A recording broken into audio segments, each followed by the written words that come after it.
రాజమండ్రి మాల్లో జరిగినటువంటి ప్రమాదంలో మెడికో ఇవాళ ప్రియాంక హైదరాబాద్లో కొన ఊపిరితో కొట్టాడుతున్నటువంటి పరిస్థితి ఉంది. మనం తెలంగాణ జిల్లా ఐజా మండలం ఎక్సలాపురం గ్రామంలో ఉన్నాము. అయితే కుటుంబ సభ్యులతో మాట్లాడినాము. అయితే కుటుంబ సభ్యులతో పాటు ఇంటి పక్కన ఉన్నటువంటి వాళ్ళు ఈ నైబర్స్ ఏమనుకుంటున్నారు, ప్రియాంక ఎలా ఉండేది, ఏం చదివేది, ఈ సిచ్యువేషన్ తెలుసా లేదా అనేటువంటి అంశం మీద మాట్లాడమనుకుంటున్నాం. చెప్పండి సార్, మీకు ప్రియాంక ఎలా తెలుసు, ఎవరా? మా ఊర్లో ఒక మా ఊర్లో ఒక ఇంట్లో పెద్ద ఫ్యామిలీ ఉండేది. ఆమె ఎంఏబిఎస్ చదివి వేరే ఊరికి వెళ్ళి ఆడ జాబ్ చేస్తుంది.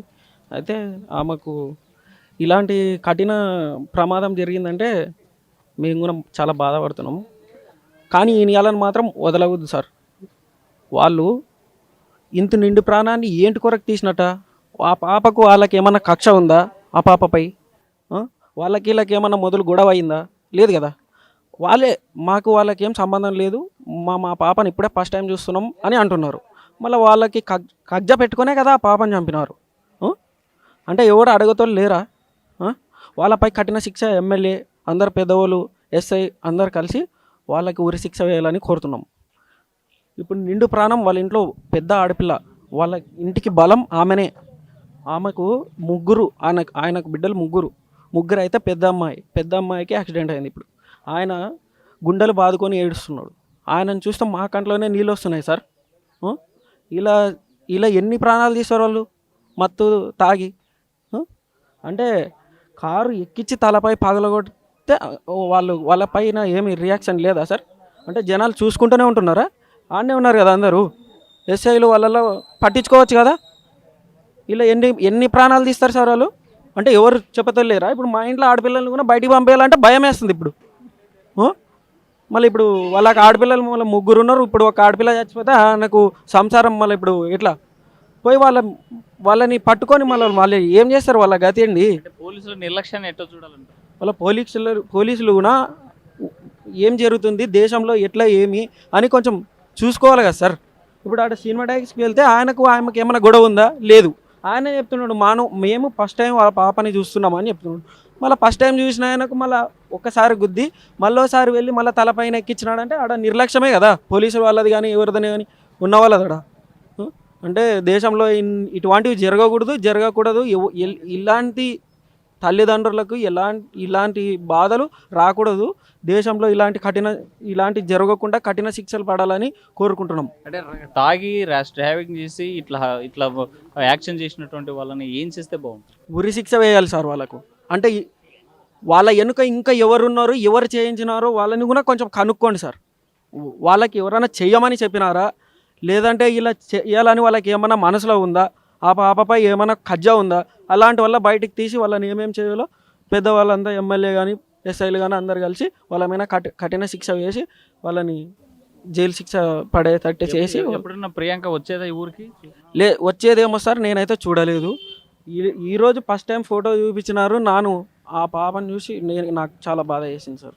మంచి చేతికి వచ్చిన పాప చనిపోయిందని చెప్పి కన్నీరు మనతో మాట్లాడే మరి కొంతమంది చెప్పండి. పెద్ద ప్రియాంక చూసారా?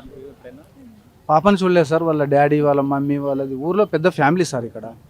వాళ్ళది ఊర్లో పెద్ద ఫ్యామిలీ. కాకపోతే ఆయన ఆర్థికంగా కొద్దిగా పాపను చదివించుకొని ఇప్పుడు వాళ్ళ ఇంట్లో పెద్ద పాప ఆమె ఏదో ఇప్పుడు ఆ పాప చేతికి వచ్చిన తర్వాత వాళ్ళని పోషించగలుగుతుందని వాళ్ళు ఆశపడినారు. కానీ ఇలా జరగడం చాలా ఘోరం సార్. ఇలా జరగకూడదు. కానీ ఇది జరగడానికి కారణం ఎవరో కానీ వాళ్ళని కఠినంగా శిక్షించాలి సార్.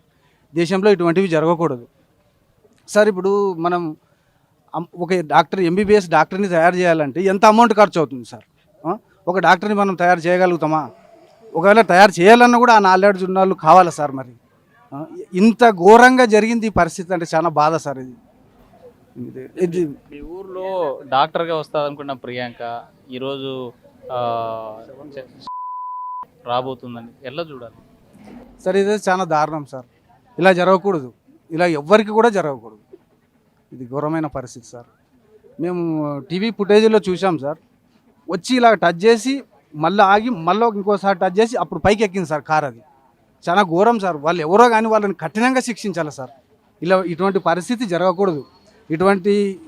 ఇంకో జరగకుండా సంబంధిత అధికారులు కఠినంగా శిక్షించాలని కోరుకుంటున్నాం. ఈ వీడియోలు మీరు ఎప్పుడు చూశారు, ఎన్ని రోజుల క్రితం చూశారు? నిన్నటి నుంచి చూస్తున్నాం సార్ మేము. అంటే 3వ తేదీ అంట కదా జరిగింది యాక్సిడెంట్, ఆ రోజు నుంచి ఎందుకు ఎవరు చూడలేదా ఇది? ఇది తెలుసు సార్, మాకు నిన్నటి నుంచే తెలుసు సార్. ఎలా తెలుసు? అయితే టీవీ ఫుటేజ్ మా ఊర్లో వాళ్ళ వ్యక్తి వాళ్ళ పాపకి ఇట్లా జరిగిందంటే మేము చూసినాం సార్. అంటే ఏదైనా జరిగితే క్షణాల్లో పోలీసులు సీసీటీవీ ఫుటేజ్లు బయట పెట్టి ఇచ్చేస్తారు కదా. ఇంత పెద్ద యాక్సిడెంట్ జరిగితే ఎందుకు దీన్ని పోలీసులు యాక్షన్ తీసుకోలేదంటారు? సార్ మరి యాక్సిడెంట్ చేసిన వాళ్ళకి ఎంత పలుకుబడి ఉందో తెలియదు సార్. మరి దాని వెనకాల ఎవరన్నా ఉండారా ఇట్లా బయటికి రానట్ట చేయనిక, మరి వాళ్ళని కూడా చూడాలి సార్ గవర్నమెంట్ వాళ్ళు. ఈ తాగి డ్రైవింగ్ చేసి కొంతమంది ప్రాణాలతో చెలగాటం ఆడేటువంటి వాళ్ళకి ఏం చేయాలి? ఇట్లాంటి పోకిరిల్ని, ఇట్లాంటి రౌడీల్ని. సార్ ఇప్పుడు అధికారులు ఉన్నారు కదా సార్, వీళ్ళని కఠినంగా శిక్షించాలి సార్. ఇటువంటి జరిగినప్పుడే వీళ్ళకి ఒక భయం అనేది పుట్టాలంటే వీళ్ళని కఠినంగా శిక్షించాలి సార్. అట్లా కఠినంగా శిక్షించడంతో పాటు వీళ్ళని కాపాడేటువంటి ప్రయత్నం పోలీసులు చేస్తున్నారనేటువంటి వాదనలు ఎట్లా చూడాలంటే? సార్ పోలీసులు అయితే ఒక్కరికి ఫేవర్గా ఉండరు. కాకపోతే ఆడ ఏముందంటే వాళ్ళ వెనకాల ఎవరు ఉన్నారు. ఇప్పుడు ఇన్సిడెంట్ జరిగింది కదా సార్, వాళ్ళ వెనకాల ఎవరు ఉన్నారు, వాళ్ళకి ఎవరు ప్రోత్సహిస్తున్నారు, వాళ్ళకి వెనుదండంగా ఎవరున్నారు, వాళ్ళని కూడా శిక్షించాలి సార్. అది వీరి వెనుక ఎవరున్నా సరే వాళ్ళకు కూడా శిక్షించాలి. ఇలాంటి ఘటనలు జరగకుండా చూసుకోవాల్సినటువంటి బాధ్యత ఉంది. చాలా రోజుల నుంచి కూడా అంటే ఇది కేవలం 2-3 రోజుల నుంచి చూస్తూ ఉన్నాము. సంఘటన జరిగి 3వ తేదీ జరిగింది. కానీ టీవీల్లోనూ మా ఈ సోషల్ మీడియాలో వచ్చినటువంటి ఫుటేజ్ చూసిన తర్వాత చాలా గుండె తరుక్కుపోయేటువంటి పరిస్థితులు కనిపిస్తున్నాయి. ప్రస్తుతం ఎక్సలాపురంలో ఇంకొంతమంది ఉన్నారు. ఎవరికి యాక్సిడెంట్ అయిందన్నారు? ఏమైంది లేకుండా సార్. అయితే కొంతమందికి ఇంకా సమాచారం తెలియనటువంటి పరిస్థితి ఉంది. మొత్తంగా చూసుకుంటే మాత్రం ప్రియాంక మీరు ఎప్పుడైనా తెలుసా ఏం జరిగింది అనుకుంటున్నారు ఇక్కడ? అస్సలకే తెలియదు సార్ నాకైతే. చిన్నగా ఉన్నప్పుడు పోయినారు వాళ్ళు, అంతకు మించితే ఏదేం తెలియదు. నిన్న మాట్లాడితే సంగతి ఇట్లా ఎక్లాస్పురం పాప అంటే వాట్సాప్లో చూసి ఓ ఊరా అనుకున్నాం. చిన్నగా ఉన్నప్పుడు పోయినారు, మాకైతే తెలియదు సార్. అంతే. ఏమైందనేసి విన్నారు? యాక్సిడెంట్ అయింది అన్నారు మేడం. యాక్సిడెంట్ అయింది అంటే సరే అలా అనుకున్నాం అంతే. ఏమైతే తెలుసు సార్ నాకైతే. బాగా చదివింది, ఎంబీబీఎస్ డాక్టర్ కాబోతుంది, ఇంకొన్ని రోజులు మీ ఊరికి రాబోతుంది. ఈ సిచ్యువేషన్ తెలుసు మాకి. ఇంత మా ఊరి అమ్మాయి డాక్టర్ అవుతుందని అయింది దానికి చాలా సంతోషమైంది, కానీ చనిపోయింది అన్నదానికి కొంచెం బాధ ఉంది. కొంతమంది చనిపోయింది అంటున్నారు, కొంతమంది చనిపోయలేదు అంటున్నారు. అది ఏమో తెలియదు సార్ నాకైతే. కాకపోతే మా ఊరు అమ్మాయి ఇట్లా జరిగిందంటే బాధ. తాగి ఇట్లా విచక్షణ మరచి యాక్షన్ చేసి పారిపోయే వాళ్ళని ఏం చేయాలి? వాళ్ళని కఠినంగా శిక్షించాలి సార్. అంతకైతే నాకేం తెలియదు. వాళ్ళని అదుపులోకి తీసుకొని అట్లాంటి వాళ్ళని ఇంకొకరిని చేయనట్టు ఉండాలంటే చాలా కఠినంగా శిక్షించాలి వాళ్ళని. ఇంకో మంచి కొద్దిగా ఏదో పడతారు.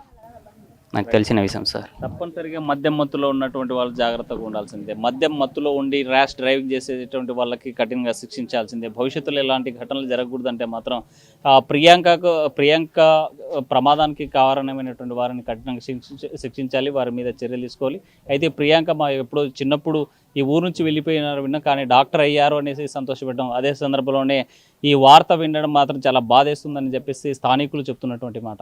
వీడియో జర్నలిస్ట్ చంద్రశేఖర్తో హుస్సేన్ ఆర్టీవీ, ఎక్సలాపురం నుండి, తెలంగాణ.